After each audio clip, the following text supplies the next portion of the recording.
9% vote পেয়েছে বাংলাদেশ জাতীয়তাবাদী দল বিএনপি।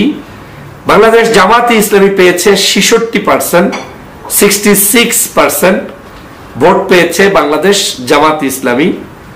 বাংলাদেশ আওয়ামী লীগ, যদিও আমি তাদেরকে নির্বাচনে চাই না, কিন্তু তারা এখানে তো তাদের সমর্থকরা আছে, তাদের মতামত বা তাদের সমর্থকদের সাপোর্ট পড়েছে ইউটিউবে 21%, 21%। এবং এখানে ইসলামী আন্দোলন বাংলাদেশ, কারণ 4টার বেশি আমি এখানে অপশন দিতে পারি নাই, তো সেখানে তারা ভোট পেয়েছে 3%। এটা আমি ইউটিউবের রেজাল্ট বললাম। অনলাইনে আমি একটা জরিপ করেছিলাম, জামাত ইসলাম, বিএনপি, আওয়ামী লীগ, জাতীয় পার্টি, ইসলামী আন্দোলন সহ বিভিন্ন রাজনৈতিক দলের বর্তমানে কার কি অবস্থান সেটা বোঝার জন্য, জানার জন্য, এবং বাংলাদেশের যুব সমাজ কিংবা অ্যাক্টিভিস্ট যারা আছেন অনলাইনে তারা কি পরিমাণ অ্যাক্টিভ, কোন দলের অ্যাক্টিভিস্টরা কি পরিমাণ অ্যাক্টিভ সেটাও বোঝার জন্য, পাশাপাশি আগামী নির্বাচনে ভোটের ময়দানটা কেমন হতে পারে সেটারও কিঞ্চিত এখান থেকে আঁচ পাওয়ার জন্য। তবে শুরুতেই বলে নিচ্ছি, অনলাইন জরিপ চূড়ান্ত কোনো ফয়সালা নয়। অনলাইন জরিপই বলবে না যে আপনি 100% এই জরিপের ভিত্তিতে সফল হবেন, কিন্তু অনলাইন আপনাকে একটা পথ দেখাতে পারে, আপনার কাজের গতি আপনাকে দেখিয়ে দিতে পারে। অনলাইন আপনার আগামী দিনের যে রেজাল্টটা আসবে তার মিনিমাম 50 to 60% আপনাকে দিক নির্দেশনা দিতে পারে। এই অনলাইনকে অবজ্ঞা করেই আওয়ামী লীগ ফ্যাসিস্ট শেখ হাসিনার পতন হয়েছিল। আমরা যখন 16 বছর পর্যন্ত আওয়ামী দুঃশাসনের বিরুদ্ধে কথা বলেছি, তখন অনলাইনকে পাত্তা দেয়নি এই সরকার। বলেছিলেন এগুলো তারা বলে, আমাদের নেতাকর্মীরা কাজে কর্মে ব্যস্ত, অনলাইনে এত সময় কই, আমরা কি বলছি এটা বাস্তবতা, কিন্তু অনলাইনে যারা বলছেন সেটা বাস্তবতা নয়, এরকম বহু কথা তারা বলতো। একটি রাজনৈতিক দল করি, এই দল করা সত্ত্বেও আমার পেজের ভিতরে আওয়ামী লীগ, জামাত, বিএনপি, হেফাজত, চরমনাই সব মিক্স পিপলরা এখানে অবস্থান করছেন। সব কার্যক্রম যে আপনার পছন্দ হবে, ভালো লাগবে তেমনটা নয়। আমার কিছু কাজ যেটা ভালো লেগেছে সেই কারণে আপনি পেজে ঢুকে গিয়েছেন, আমার অনেক কাজ খারাপ কিন্তু আপনি আর বের হননি। তো সামষ্টিক বিশ্লেষণ করলে যেটা মনে হয় সেটা হচ্ছে পেজগুলোতে সর্বদলীয় লোকেরাই থাকে। আমরাও অনেক আওয়ামী লীগের পেজ ফলো দিয়ে থাকি, তার মানে কি আওয়ামী লীগকে আমরা পছন্দ করি, ভালোবাসি তা নয়। এর অর্থ হচ্ছে যে এটা একটা অনলাইন, এই বিশ্বায়নের যুগে এটা একটা কানেক্টিভিটি তৈরি করে ওয়ার্ল্ডের বিভিন্ন মানুষের সাথে, আপনার ফলোয়ারদের সাথে আপনি খুব দ্রুতই বিস্তার লাভ করতে পারছেন। আপনার প্রভাবটা আপনার ফলোয়ার, বন্ধু বান্ধবের কাছে খুব দ্রুত বিস্তার করাতে পারছেন। আপনি একটা সভা করলে 1 লক্ষ লোক আপনার আনতে কত কোটি টাকা খরচ হয় আল্লাহই জানে বাংলাদেশের বর্তমান প্রেক্ষাপটে, কিন্তু একটা বক্তব্য আমি আজকের এখন দিলে হয়তো এটা আগামীকালকে যদি 1 মিলিয়ন 2 মিলিয়ন ভিউ হয়, তাহলে এই 2 মিলিয়ন পিপল, 20 লক্ষ মানুষকে একটা বক্তব্য আমি বাসায় বসে বিনা টাকায় দিয়ে দিতে পারলাম। তো এই অনলাইনটা যে কত গুরুত্বপূর্ণ সেটা আমি ভাষায় বোঝাতে পারবো না। এতগুলো কথা এই কারণে বললাম, আমি আজকের অনলাইনের কিছু রিপোর্ট আপনাদের সামনে পেশ করব। যেই রিপোর্টটা আপনি জেনে, আপনি যদি জ্ঞানী হন তাহলে আপনি এই পরামর্শগুলো অ্যাকসেপ্ট করবেন। আপনি যদি মূর্খ হন তাহলে আপনি যুদ্ধ করবেন, বাঘ বেতনডায় জড়াবেন, নিজের দাম্ভিকতা প্রকাশ করবেন, কিন্তু আলটিমেটলি এন্ড অফ দ্য ডেতে আপনি পরাস্ত হবেন। গত কয়েকদিন পর্যন্ত আমি অনলাইনে যে মতামত পেয়েছি বিভিন্ন মানুষের, সেই মতামতগুলো সব যে সঠিক তেমনটা যেমন বলা ঠিক নয়, আবার সব যে আপনি উড়িয়ে দিবেন সেটাও বলা ঠিক নয়। আপনি যদি উড়িয়ে দেন তাহলে আপনাকে ধরে নিতে হবে যে আপনি টেকনোলজি বিশ্বাস করেন না, অনলাইন বিশ্বাস করেন না। তো আপনি তো নিজে ফেসবুক চালান, আপনি তো নিজে ইউটিউব চালান, নিশ্চয়ই আপনার কাছে এটাকে বিশ্বাস করতেই হবে আপনি কেউ না কেউ এটাকে ভোট দিচ্ছেন, আপনার মতামত প্রকাশ করছেন। হতে পারে এই জায়গাটার মানুষ যারা, তারা শিক্ষিত, সজ্জন, ভদ্র, উচ্চ লেভেলে বসবাস করছেন, হোয়াটসঅ্যাপ মোবাইল চালাচ্ছেন, ইউটিউবে চালাচ্ছেন, ফেসবুক চালাচ্ছেন, কিন্তু গ্রামের বহুত ভোটার আছে যারা মোবাইল নাই, চালায় না। তবে সেই জায়গাটাতেও বাংলাদেশের সংখ্যাটা যদি বিচার করেন তাহলে কিন্তু টেকনোলজিতে অনেক মানুষ এখন এগিয়ে। গ্রামগঞ্জের মানুষও এখন বাসায় একটা ফোন নিয়ে বসে আছে, আবার সেই ফোনটা যার হাতে থাকে সে ফ্যামিলির একজন প্রভাবশালী সদস্য হিসাবে বিচরণ করছে। ওই ফ্যামিলির সদস্যের প্রভাবেই পরিবারের মানুষ ভোটগুলো দেয়। তা আমি যে সামারিটা করতে চাই সেটা হচ্ছে যে এই অনলাইন জরিপগুলো বিভিন্ন সংস্থা বিভিন্ন সময় করিয়ে থাকেন। তারা টাকা পয়সা খরচ করে পর্যন্ত জরিপ করায়। কেন করায়? তাদের কোম্পানির এবং তাদের অথবা পলিটিক্যাল সার্ভে করার জন্য, যে আসলে আমার অবস্থানটা কোথায়। আমি 100 চুঙ্গা লাগিয়ে মাইক ফুয়ে বললাম যে আমি বিশাল, আমি সেরা, পৃথিবীর সব মানুষ আমার সাথে, কিন্তু আদতে আমার সাথে যদি কেউ না থাকে, সেটা অনুধাবনের একটা মাধ্যম, যেখানে কেউ শরম পেয়ে আপনাকে ভোট দেওয়া থেকে বিরত থাকা কিংবা দিবে এরকম নয়। যার যেভাবে ইচ্ছা সে সেভাবে মত প্রকাশ করতে পারবে। তো আমার কাছে মনে হয়েছে যারা আগামী দিনের রাজনীতিতে অনলাইনকে অবজ্ঞা করবেন, অনলাইন অ্যাক্টিভিস্টকে অবজ্ঞা করবেন, অনলাইনের প্রচলিত এই ধারাকে অবজ্ঞা করবেন, তারা নিতান্তই ভুল করবেন, কোনো সন্দেহ নাই। কারণ এই অনলাইন আপনাকে অন্তত 50% মেসেজ দিয়ে দিতে পারবে আপনার আগামী দিনে কি করা উচিত। বাংলাদেশের রাজনীতিতে আমি বারবার বলি যে গত 16 বছর রাজনৈতিক প্যাটার্ন চেঞ্জ হয়ে গিয়েছে। 2001 সালের নির্বাচনের পদ্ধতি একরকম ছিল, 2000 পরবর্তী এই শেখ হাসিনার আমলে তো নির্বাচন ছিলই না, কিন্তু 2025 কিংবা 26-এর ভোট বিপ্লব যেটা হবে, সেটা কিন্তু মানুষ তার পছন্দের প্রার্থীকে ভোট দিবে এবং সেই জায়গায় ভোটের ধরন হবে দুই ধরনের। এক, আওয়ামী বিরোধী শক্তি সর্বোচ্চ যারা প্রমাণ করতে পারবে, ভারতীয় আশেপাশের রাষ্ট্রের আধিপত্যবাদের বিরুদ্ধে সর্বোচ্চ মেসেজ যে দিতে পারবে এবং সর্বোচ্চ সৎ চিন্তার আদর্শের যারা সত্যিকার প্রার্থী বাছাই করতে পারবে, তারাই জয়যুক্ত হবে। বাংলাদেশের সর্ববৃহৎ দল বাংলাদেশ জাতীয়তাবাদী দল, কোনো সন্দেহ নাই। বাংলাদেশ জামাত ইসলামী, কোনো সন্দেহ নাই। পতিত স্বৈরাচার শেখ হাসিনা পালিয়ে গিয়েছে, কিন্তু এই দলটারও সমর্থক, তার নিজস্ব পিপল রয়েছে, কোনো সন্দেহ নাই। এই দলের বাহিরেও বিভিন্ন রাজনৈতিক সংগঠন রয়েছে, কম বেশি সকলেরই সমর্থন রয়েছে। একটা হচ্ছে সমর্থন থাকা এক জিনিস, আর একটা হচ্ছে সমর্থন থাকার পরেও আপনি অপরাধী, আপনি খারাপ মানুষ, আপনি খুন করেছেন, গুম করেছেন, আপনি অপরাধের শাস্তি পেয়ে আপনি জনবিচ্ছিন্ন হয়ে যাবেন, সেটাও কিন্তু একটা আলাদা জিনিস। যেমনটা আওয়ামী লীগের ক্ষেত্রে হয়েছে। আওয়ামী লীগ যদি দেশ থেকে খুন খারাপি করে পালিয়ে না যেত, তাহলে আওয়ামী লীগ কিন্তু বাংলাদেশের প্রেক্ষাপটে বাংলাদেশের সরকারি দল, বিরোধী দল, এটা কিন্তু ট্রেডিশন আগেও ছিল, আসতেও পারত, ভবিষ্যতেও তাদের রাজনৈতিক পথ উন্মুক্ত থাকতো। কিন্তু এখন নিশ্চিত করে বলা যাচ্ছে না যে আওয়ামী লীগের আগামীর রাজনীতি কি হবে, কারণ তার নেত্রী এই দেশ থেকে নিজ দায়িত্বে পালিয়ে গিয়েছে। যদি তারা আগামী নির্বাচনে অংশগ্রহণ করতে না পারে, তাহলে এই দলের সমর্থকরা নিশ্চয়ই কাউকে না কাউকে বেছে নিবে। সেটা এই দেশের রাজনৈতিক দলের মধ্যে কেউ না কেউ হয়তো সেটা পিক করবে, সেটা ভিন্ন আলোচনা। কিন্তু এই দলটা নির্বাচনে আসার সুযোগ না পাবেন, এটাই এদেশের জনগণ আশা করে। কিন্তু এই দলের সমর্থন কর্মী কিন্তু দেশ বিদেশে এখনো ছিটিয়ে আছে, যারা অনলাইনে কিন্তু অ্যাক্টিভ, তারা কিন্তু কাজ করছে, তারা কিন্তু তাদের কার্যক্রমের ধরন কি হবে সেটা আপনি বুঝতে পারবেন তাদের অ্যাক্টিভিটিস দেখলেই। এখন কেউ বলবেন যে তাদের কোনো কাজ নাই, তারা এটা করছে। হ্যাঁ, বলতে পারেন তাদের আসলেই কোনো কাজ নাই, গর্তে বসে করছে, বর্ডারে বসে করছে, পার্শ্ববর্তী দেশে বসে করছে। কিন্তু এই একই কথা শেখ হাসিনা কিন্তু বলেছিল যে জামাত শিবিরের কোনো কাজ নেই, বিএনপির কোনো কাজ নেই, তারা অনলাইন নিয়ে আছে, আমরা দেশের উন্নয়ন নিয়ে আছি। এইটা দিয়ে আপনাকে শিখতে হবে। যেই কাজটি পূর্বে আপনি বলেছেন সেই একই কাজ আপনি করবেন, সেটা কিন্তু আপনি ভুল করবেন। শিক্ষিত ভদ্র মানুষ তারাই যারা জ্ঞানী মানুষের পরামর্শ নেয় কিংবা মানুষের বুদ্ধি, মানে সমাজ যেটা বলে সেটাকে খুব দ্রুত পিক করে, তারাই হচ্ছে লিডার, তারাই হচ্ছে বাস্তবতা ধর্মী মানুষ। আজকের যেটা এই মুহূর্তে আমি আপনাদেরকে যে শুভক্ষণটা ঘোষণা করতে চাই, বাংলাদেশে আমি গত 2 দিন পর্যন্ত একটা জরিপ করেছি। এখানে জরিপটার আমি একেবারে সবগুলো জরিপেরই রিপোর্ট দিব। অনেকের কাছে মনে হতে পারে যে আওয়ামী লীগের একটা জরিপে ভালো রেজাল্ট করেছিল, সেটা দিব না কেন? না, সবগুলোই আমি দিব, কারণ এই জরিপ তো জনগণের জরিপ, আমার থামানোর কোনো যৌক্তিকতা নেই। কিন্তু আমি এখানে দুটো জিনিস দেখেছি।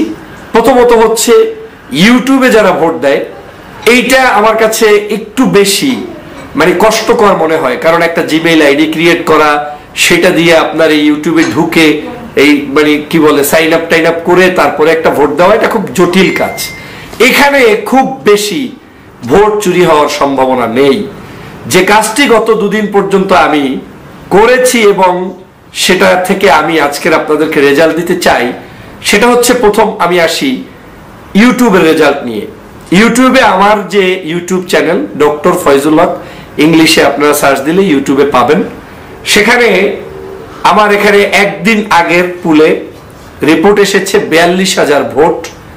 একদিন আগের পুল দিয়েছি, 42,000 ভোট পড়েছে। তার মধ্যে 9% ভোট পেয়েছে বাংলাদেশ জাতীয়তাবাদী দল বিএনপি। বাংলাদেশ জামাতে ইসলামী পেয়েছে 66%, 66% ভোট পেয়েছে বাংলাদেশ জামাতে ইসলামী। বাংলাদেশ আওয়ামী লীগ, যদিও আমি তাদেরকে নির্বাচনে চাই না, কিন্তু তারা এখানে তো তাদের সমর্থকরা আছে, তাদের মতামত বা তাদের সমর্থকদের সাপোর্ট পড়েছে ইউটিউবে 21%, 21%। এবং এখানে ইসলামী আন্দোলন বাংলাদেশ, কারণ 4টার বেশি আমি এখানে অপশন দিতে পারি নাই, তো সেখানে তারা ভোট পেয়েছে 3%। এটা আমি ইউটিউবের রেজাল্ট বললাম। আবারও বলছি, ইউটিউব থেকে আমার চ্যানেলে একদিনের ভোটের হিসাবে বাংলাদেশ জাতীয়তাবাদী দল 9%, বাংলাদেশ জামাতে ইসলামী 66%, বাংলাদেশ আওয়ামী লীগ 21%, ইসলামী আন্দোলন বাংলাদেশ 3% এবং ভোটার সংখ্যা হচ্ছে 42,000 ইউটিউব চ্যানেল। এরপরে আমি বাংলাদেশ আওয়ামী লীগের এবং বিএনপির এবং অন্যান্য সকল দলকে পেজে আমি ভোট দেওয়ার জন্য একটা দ্বিতীয়বারের জন্য ভোট ছেড়েছিলাম। দ্বিতীয়বার মানে আজকে যে ভোটটা অনুষ্ঠিত হয়েছে, এই ভোটটা যদিও আমার এখনো অনেকেই ভোট দিবেন, যেটা আমার পক্ষে প্রতিটা মুহূর্ত গোনা সম্ভব না, যেহেতু আমি টাইম ফ্রেম দিয়ে দিয়েছি সন্ধ্যা 6টা মালয়েশিয়ান টাইম, এবং মালয়েশিয়ান টাইম দুপুর 1টায় শুরু করেছি। 5 ঘন্টা ভোট দেওয়ার সুযোগ পেয়েছে। এই 5 ঘন্টার ভোটের হিসাবে 91,000-এর একটু বেশি ভোট পড়েছে তখনকার সময়। আমি ভিডিও করার আগে যখন এটাকে স্টপ করেছি, বলতে আমি যখন লাস্ট কাউন্ট করেছি, সেখানে বিএনপি পেয়েছে আপনার 7%। বিএনপি বাংলাদেশ জাতীয়তাবাদী দল ভোট পেয়েছে 91,000 ভোটারের মধ্যে 7%। জামাত পেয়েছে 42%, আওয়ামী লীগ পেয়েছে 36%, ইসলামী আন্দোলন পেয়েছে 7%। বাকিরা 0 বা একটু কম, মানে এটাকে আর আনার মতো ছিল না, যে কারণে আমি আর সামনে উপস্থাপন করছি না। কওমিপন্থী আমি দল উল্লেখ না করে বলেছি যে আপনাদের যে কোনো দল, তারা পেয়েছে 2%। এটা হচ্ছে আজকের যে দ্বিতীয় রিপোর্টটা দিচ্ছি, আজকের নির্বাচনের ফলাফল। তার মানে আজকের নির্বাচনে এখানে পুলে মানুষ সমর্থন দিয়েছে বিএনপি 91,000-এর একটু বেশি ভোটের মধ্যে আমার এই ভিডিওর আগ পর্যন্ত 7%, ইসলামী আন্দোলন বাংলাদেশ 7%, জামাতে ইসলাম 42% এবং আওয়ামী লীগ 36%। এই ছিল আজকের রেজাল্ট।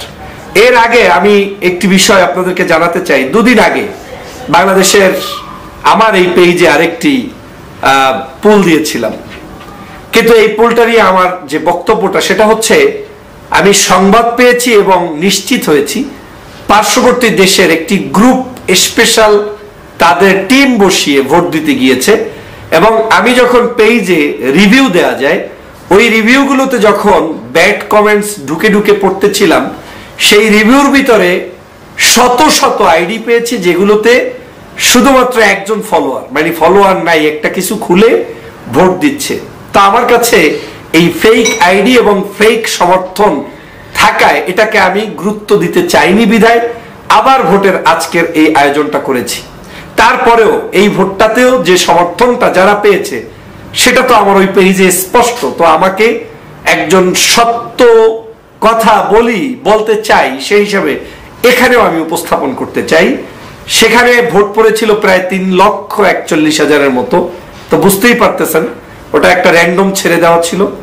তার মধ্যে বাংলাদেশ আওয়ামী লীগ পেয়েছে 50%, বাংলাদেশ জামাত ইসলামী পেয়েছে 31%, বাংলাদেশ জাতীয়তাবাদী দল পেয়েছে 9%, ইসলামী আন্দোলন বাংলাদেশ পেয়েছে 4%।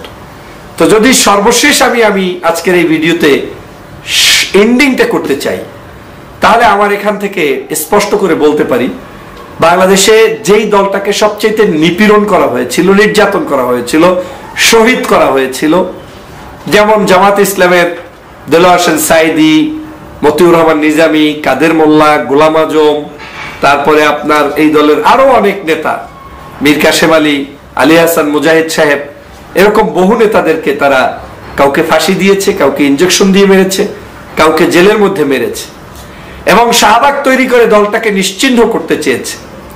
আমার এখানেই একটা ইন্টারেস্টিং দেখেছি, আমি জানি না ভোটের মাঠে কার কি অবস্থান থাকবে, কিন্তু যেই আওয়ামী লীগ জিরো করতে চেয়েছে এই দলটাকে, সেই দলটা আওয়ামী লীগের কাছে ইউটিউবে এবং আজকের ভোটে তারা হেরেছে।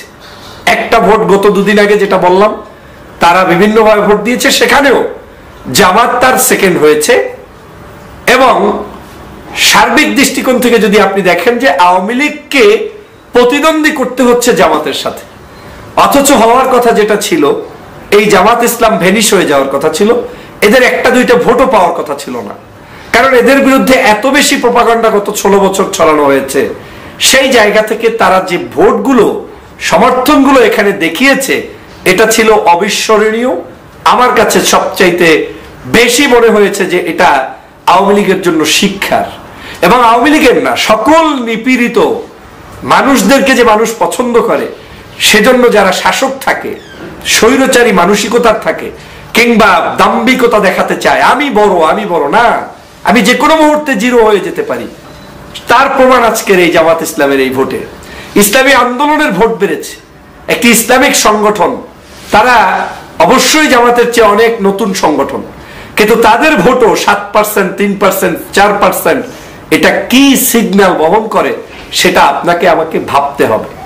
এখন যদি আমি জোট পদ্ধতিতে আসি, তাহলে বাংলাদেশে আগামী নির্বাচনে নিশ্চয়ই আওয়ামী লীগের সাথে কেউ জোট করতে পারবে না, কেউ পারবে না, করা যাবে না, করবে না কেউ, কারণ তাহলে তার ভোট আরো কমবে। তাহলে কি দাঁড়াবে? আওয়ামী বিরোধী মানসিকতার শক্তি যদি ইসলামী মূল্যবোধের সবাই মিলে একটা জোট করে, তাহলে তাদের চিত্র এই 60%, ইসলামী আন্দোলনের 7%, কোন জায়গায় 4%, 10%, হোয়াট এভার, তারা যদি এখানে দেখাতে পারে 70%, আপনার উত্তর দেওয়ার কিছু আছে? আবার বিরোধী আর একটা যা গোষ্ঠী থাকবে, সেখানে যেহেতু বিএনপি, নিশ্চয়ই সে আওয়ামী লীগের সাথে জোট করতে পারবে না, এই মুহূর্তে পারবে না। কেন পারবে না? ঘৃণিত দল, তাহলে দলের ক্ষতি হয়ে যাবে। তাহলে সেখানেও আপনার চ্যালেঞ্জটা হয়ে যাচ্ছে কোথায়? এই ইসলামিক গ্রুপদের সাথে।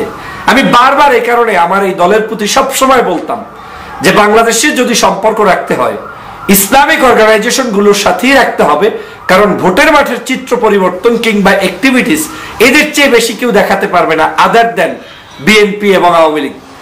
তাহলে তারা এই যেই দিকে যাবে, সেই দিকটাই সবচেয়ে বেশি শক্তিশালী হবে, যেটা 2001 সালে হয়েছে। দলমত নির্বিশেষে সবাই মিলে বিএনপিকে ভোট দিয়েছে এবং আওয়ামী লীগ সেখানে পরাস্ত হয়েছে। আগামী নির্বাচনে কি বিএনপিকে এইরকম করে সব ইসলামিক দলগুলো এসে সমর্থন যোগাতে পারবে? বা সেই পড়ানোর মতো পরিস্থিতি কি এখন আছে? কিংবা আমাদের মধ্যে সেই আন্ডারস্ট্যান্ডিং কি তৈরি হয়েছে? যদি না হয়, এখনো ভাববার সময় আছে, এখনো চিন্তার সময় আছে। আমি বাংলাদেশ জাতীয়তাবাদী দলের নেতাকর্মীদেরকে বলবো, আমি যেহেতু বলেছি সব দল নিয়ে বিশ্লেষণ করব, আমি জাতীয়তাবাদী দলের নেতাকর্মীদেরকে বলবো, অনলাইন যদি এই পেজগুলো যদি আজকের মনে হয় যে পেজটা বেশিরভাগ মনে হয় জামাত শিবির, তাহলে তো এই পেজেই প্রমাণ হয়েছে আওয়ামী লীগও একটা জরিপে ভোট বেশি পেয়েছে, জামাত সেখানে সেকেন্ড হয়েছে। আবার একই পেজে জামাত আজকে ফার্স্ট হয়েছে, আওয়ামী লীগ সেকেন্ড হয়েছে। তাহলে এই কথার ভ্যালিডিটি নাই, কারণ এটা অনলাইন, যে কেউ আমার এই পেজের সমর্থক না হয়েও ভোট দিতে পারে। তাহলে আপনাকে, যেটা গত কয়েকদিন আগে মির্জা ফখরুল ইসলাম আলমগীর সাহেব বলেছিলেন, যে বিশ্বায়নের এই বর্তমান যুগে আপনাকে টক শোতে অভিজ্ঞ হতে হবে, অনলাইনে অ্যাক্টিভিটিস থাকতে হবে, আপনার কর্মপদ্ধতি থাকতে হবে, ভালো মানুষ তৈরি করতে হবে, শিক্ষা দীক্ষায় পারদর্শী হতে হবে। তার কথাটাকে যারা অবজ্ঞা করেন, তারেক রহমান সাহেবের মেসেজকে যারা না বুঝতে চান, তারাই মূলত আপনার এই ধরনের কথা বলে আপনার এই কাজ থেকে এড়িয়ে থাকবেন না, বরং আপনার তৈরি করতে হবে। কোথায় আমাদের অ্যাক্টিভিটিস, কোথায় আমাদের পিপলরা, কোথায় মানুষগুলো তাদের কেন ফেসবুক, ইউটিউব, কেন অন্যান্য কিছু থাকবে না? আপনি কি এখনই ক্ষমতায় বসে গিয়েছেন? এখনই আপনার কি একেবারে ব্যস্ততার এত সময় যে আপনার একটা ক্লিক দিয়ে ভোট দেওয়ার সময় হয় না? নিশ্চয়ই যারা এটা মনে করেন যে আপনার সময় নেই, আপনি ভুলে আছেন। এই দলকে, কার্যক্রমকে টেকানোর জন্য সবচাইতে বেশি ভূমিকা পালন করতে হবে এই অনলাইনই। এই অনলাইন 16 বছরে হাসিনার মসনদকে চুরমার করে দিয়েছে। এই অনলাইনই আগামী দিনের সরকার যারাই থাকবে তাদের দুর্নীতি দুষ্কৃতিকে জাতির সামনে প্রকাশ করতে পারবে। অতএব পেজগুলো কারো পেজ, আর এইটাও যদি বলেন তাহলে এই বাংলাদেশে কি আপনার আমার কোনো মানুষ নাই? পিনাকি ভট্টাচার্যর পেজ কিংবা ইউটিউব চ্যানেল, ওইটা যদি জামাত শিবির হয়, ইলিয়াস সাহেব জামাত শিবির হয়, এরপরে ডক্টর কনক সরোয়ারের পেজ জামাত শিবির হয়, ডক্টর ফয়জুলও জামাত শিবির হয়, তা আপনার আমার কে? মানে কোশ্চেন করেন, আস্ক ইউরসেলফ। না, এটা কোনো লজিক হতে পারে না। বাংলাদেশের যারা অ্যাক্টিভিটিস চালাচ্ছে তাদের পেজগুলোতে বাংলাদেশের সার্বজনীন সকল মানুষ ঢুকেই দেখে, প্র্যাকটিস করে, তাহলে আমাদের দলের মানুষদেরকে প্র্যাকটিস বৃদ্ধি করাতে হবে। আমি সবসময় আওয়ামী লীগকে বিভিন্নভাবে তাদের দোষ ত্রুটি বলার চেষ্টা করি, বিশেষ করে 24-এর এই কঠিন সময়ে, যেই সময় তারা গণহত্যা চালিয়েছে, এটা আমি কোনোভাবে বরদাস্ত করতে পারি না। কিন্তু আমি আমার একজন হেটার্সকেও সম্মান জানানো আমার উচিত, যারা বিভিন্ন জায়গায় হতে পারে আমার বিরোধী তিনি, কিন্তু তারা তো অ্যাক্টিভ, যারা তাদেরকে শ্রদ্ধা জানানো উচিত।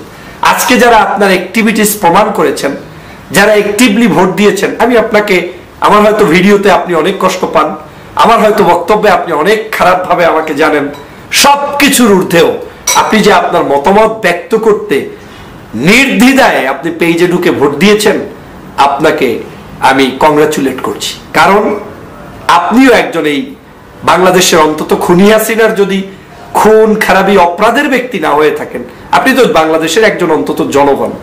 তো জনগণ হিসেবে আপনার জায়গা থেকে আপনি পূর্বে যে ভুলগুলো করেছেন ওগুলো যদি না করেন, তবে পড়েন, আগামী দিনের মানুষের সাথে সংযুক্ত হয়ে ভালো রাজনীতি করেন, ভালো রাজনৈতিক দলগুলোর সাথে সম্পৃক্ত যদি তারা আপনাদেরকে অ্যাকসেপ্ট করে, যুক্ত হন, সেটা আপনাদের জন্য, দেশের জন্য অবশ্যই কল্যাণকর। কিন্তু আপনারা শেখ হাসিনার পতিত আওয়ামী লীগে থেকে হয়তো খুব একটা ভালো কিছু আগামী দিনে করা যাবে না। যাই হোক, সিদ্ধান্ত আপনার। কিন্তু আজকের আমার এই ভোটে আপনারা যারা সংযুক্ত হয়েছিলেন, ভোট দিয়েছেন, আপনাদের প্রতি আমার কৃতজ্ঞতা, ধন্যবাদ। এবং আজকের এই পেজে যারা সম্পৃক্ত আছেন, আমার পক্ষের বিপক্ষের, আমি আমার পেজে না পারতে কাউকে ডিলিট দেই না, ব্লক দেই না, আওয়ামী লীগ কেউ না। যখন দেখি সে খুব বিশ্রীভাবে কোনো একটা শব্দ উচ্চারণ করে গালি দেয়, তখন মনে হয় সে বিএনপি হোক, জামাত হোক কিংবা আওয়ামী লীগ হোক, শুধু শুধু লোকটাকে ডেকে রেখে বিশ্রী শব্দটা শিখবো কেন? এছাড়া একজন জেন্টলম্যান, তিনি আমার এই পেজে থাকার অধিকার রাখেন, ইউটিউবে থাকার অধিকার রাখেন। আর আমার এই কথাগুলো তো সবার জন্যই। এখন যদি আমি আমার লোককেই শোনাই, শুধু বিএনপি শুনবে আর কেউ শুনবে না, এটা কোনো আমার বক্তব্য হতে পারে না। প্রিয় দর্শক শ্রোতা, ইতিমধ্যে 31 দফা সফল করে জুলুম নির্যাতনের জবাব দেবে তারেক রহমান, এমনটাই মন্তব্য করেছেন।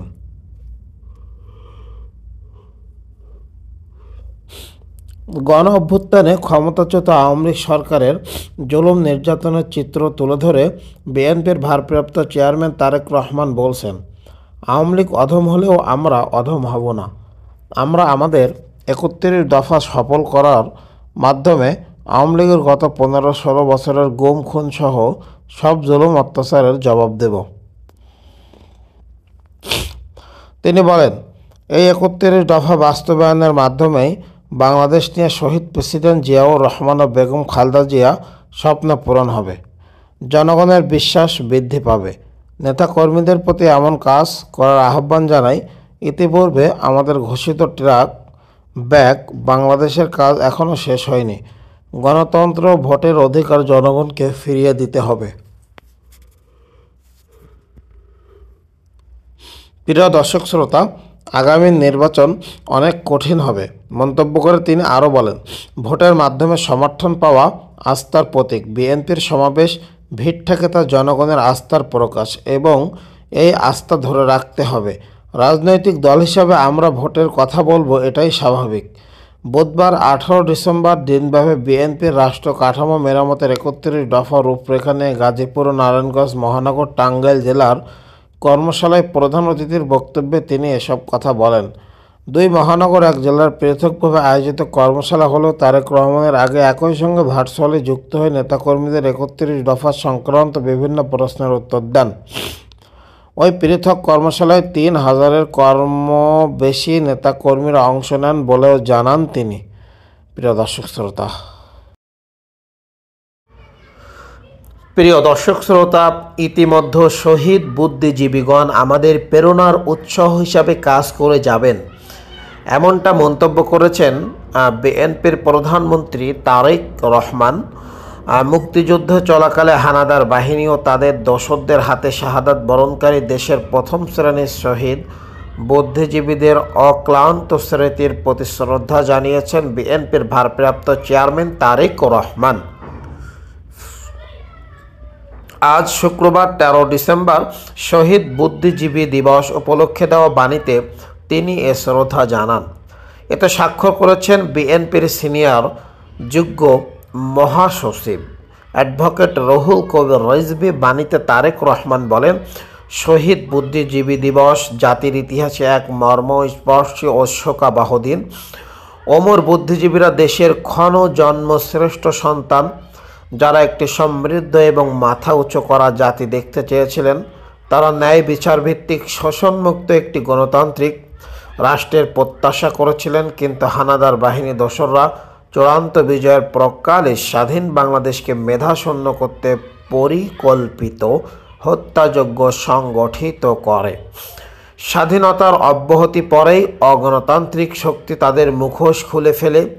পাকিস্তানি হানাদার বাহিনীর মতো দেশের মানুষের সর্বজনীন গণতান্ত্রিক অধিকারগুলো একের পর এক হরণ করতে থাকে। এক নদী রক্ত আর ত্যাগের বিনিময়ে পাওয়া আমাদের রাষ্ট্রের স্বাধীনতা ও সার্বভৌমত্ব দিন দিন দুর্বল করে এবং গণতান্ত্রিক রাষ্ট্র সমাজ নির্মাণে শহীদ বুদ্ধিজীবীদের প্রত্যাশা ধূলিসাৎ করে। সেই দুঃশাসনের ঐতিহ্য ধারণ করে তাদের সংকীর্ণতা, গুম, খুন, ক্রসফায়ারের দ্বারা ঐক্যবদ্ধ জাতি গড়া ও জাতীয় অগ্রগতির পথে প্রতিবন্ধকতা সৃষ্টি করেছিল এবং গণতন্ত্রকে নির্বাসনে পাঠিয়েছিল।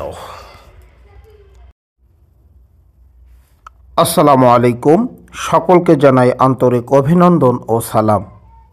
মোদির বক্তব্যের প্রতিক্রিয়া জানাবে বাংলাদেশ।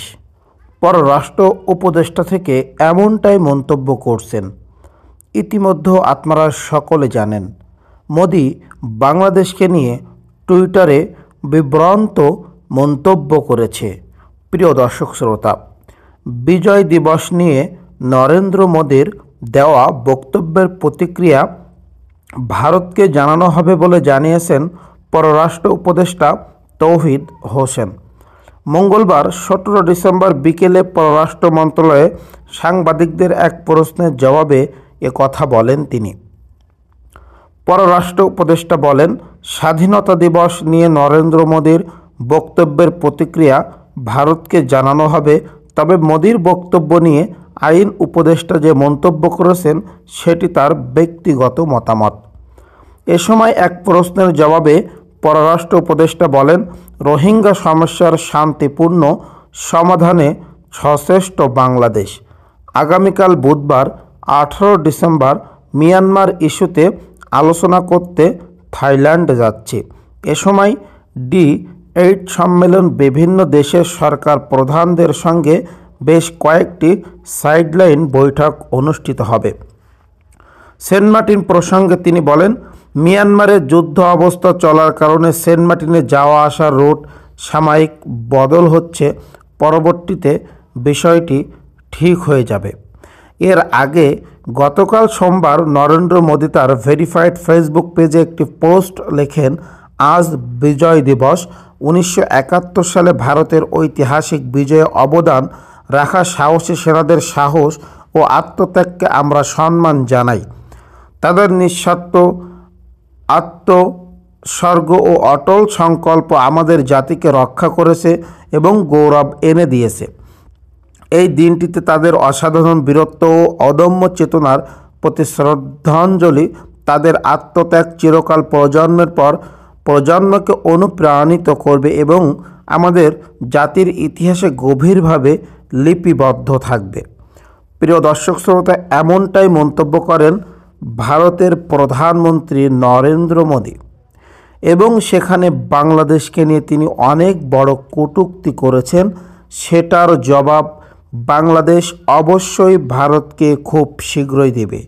সকলকে অসংখ্য ধন্যবাদ। আসসালামু আলাইকুম। প্রিয় দর্শক শ্রোতা, ইতিমধ্যে মামলার জট খুলছে তারেক রহমানের, এমনটাই বলছেন নয়া দিগন্ত। আসলে কতটুকু সত্য আমরা এই বিষয়টি জানি না, চলুন দেখি কি বলছেন। ৮০ মামলার ৩০টি থেকে অব্যাহতি দেশে আসার সিদ্ধান্ত নেবেন যথাসময়ে তারেক রহমান। আওয়ামী লীগ সরকারের গত ১৫ বছরে ২১ আগস্ট গ্রেনেড হামলা মামলায় যাবজ্জীবন কারাদণ্ড, জিয়া অরফানেজ ট্রাস্ট মামলায় ১০ বছর সাজা, জ্ঞাত আয় বহির্ভূত সম্পদ অর্জন ও অর্থ পাচার মামলাসহ ৫টি মামলায় বিএনপির ভারপ্রাপ্ত চেয়ারম্যান তারেক রহমানকে সাজা দেওয়া হয়। আওয়ামী লীগপন্থী আইনজীবীদের